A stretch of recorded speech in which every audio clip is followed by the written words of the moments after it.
So we think in this way. So you might say, I think that, government is made up of X, Y, and Z. And I go, yeah, but X is also made up of PDQ. Yes. So government's made up of X, Y, Z, and PDQ, right? Right. So we can think that. We can think those thoughts.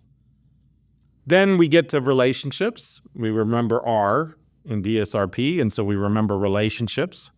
And we ask ourselves, well, what do we mean by relationships? Oh, we mean some action, something is acting upon some other thing, and that other thing is reacting to that action. Yes. Meaning something has led to something else. Something has led to something else. And you want to decide which is which. Yep, exactly. And then perspectives is that something is looking at some other thing.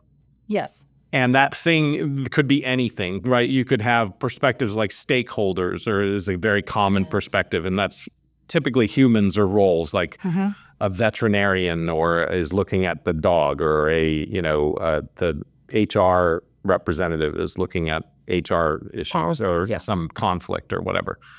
So those are stakeholder people kind of points of views, but you can also obviously, anything with eyes could have points of views, like frogs and elk and I always use those.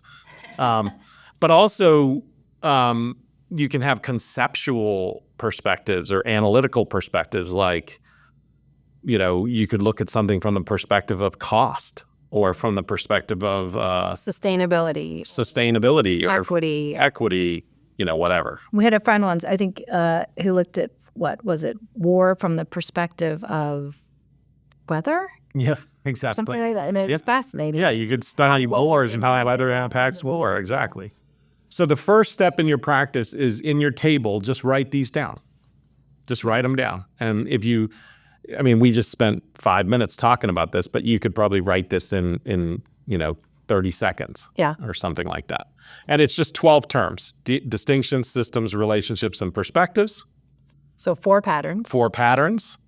And then 8 elements, which is identity, other, part, whole, action, reaction, point, view. And the elements are the things that make up the patterns. Yeah, so if you want to define what these things are, you have to understand the elements.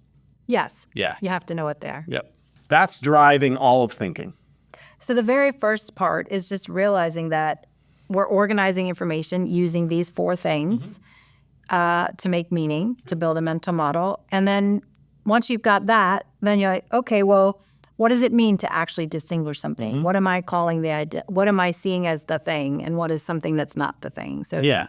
So then you get to this next column, which we call questions, or thinquery is a funny name that we came up with.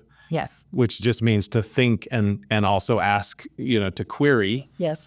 And this becomes very important in this new age where prompting AI is so important. It's all about asking better questions. Really, intelligence is about asking better questions, because oftentimes there are multiple answers to any issue. So your ability to ask questions is actually deeply a part of your what we call smart or intelligent.